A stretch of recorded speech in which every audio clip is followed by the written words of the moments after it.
Today is June 4th, which means it's the 59th anniversary of the day this photo was taken. This photo speaks to a moment in time when Black liberation, religious liberation, anti-war sentiment, and capitalism were all at this inflection point. This was a conversation that was incredibly nuanced and incredibly important to the history of not only the United States, but American sports and what solidarity looks like in times where it's very difficult to have it. In this piece by Jonathan Eig from Anscape, he discusses the true story of the Cleveland Summit. Obviously, in the front row here, you can see Bill Russell, Muhammad Ali, Jim Brown, and Lou Alcindor, who would eventually change his name to Kareem Abdul-Jabbar. So as Eig wrote, here are some of the great Black athletes in the country gathered in a nondescript office building in Cleveland.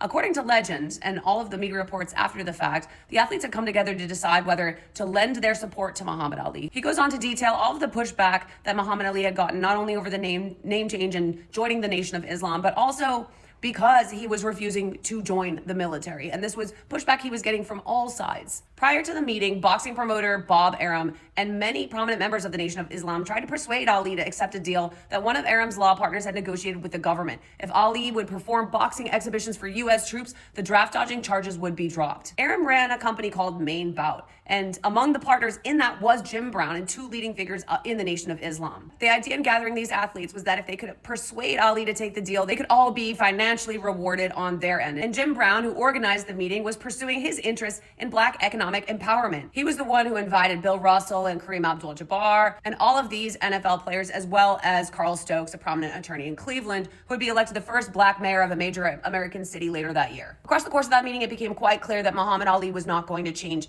his mind. Jim Brown led the group to a news press conference. That's where you see that famous picture from. 2 weeks later, an all-white jury needed only 20 minutes to find Ali guilty of draft evasion, and his exile from boxing would continue for 3 more years until the Supreme Court overturned his conviction in 1971. So of course, the takeaway could be that the summit was ineffective in its goals. But the great part about this is that it truly wasn't. As Eig notes, they came seeking economic opportunity, of course. And also, when they recognized that they were not going to change Ali's mind and they were not going to see any money from a deal with Bob Arum, they could have walked away. And instead, they used their collective power to support Muhammad Ali. They sacrificed some of their own popularity to stand up for religious freedom and to stand up to a government that seemed to be singling Ali out for punishment because he was Black and outspoken. And Bill Russell said he envied Ali. He is something I've never been able to attain and something very few people I know possess. He has an absolute and sincere faith. I'm not worried about Muhammad Ali. He is better equipped than anyone I know to withstand the trials in store for him. What I'm worried about is the rest of us. Some of us are going to feel there are certain principles to stand on that are more important than others.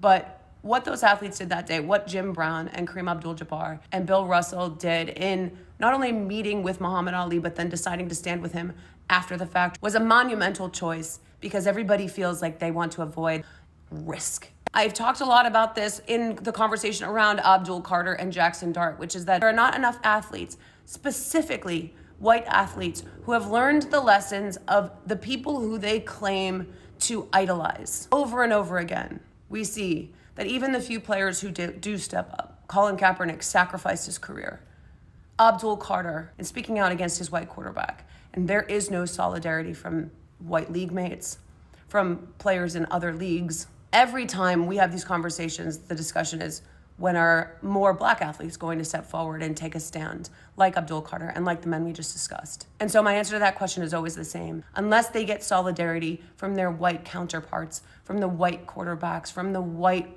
edge rushers, from the white superstars, from the white point guards and the white hockey players and the white baseball players, the people who have less to lose standing up and putting their names on the line. We have a long history of Black American players standing up and sacrificing themselves, their peace, potential economic opportunity to stand up for what is right. Muhammad Ali and the men who stood with him, Colin Kaepernick, Maya Moore, who stepped away from her career to fight for advocacy for her communities. Women like Simone Biles and Naomi Osaka, who speak up, they are always the ones who sacrifice their mental and physical and financial well-being. And I'm any white professional athlete who is not willing to step forward and say the thing that needs to be said so that their teammates and their league mates can be protected in these times is a coward.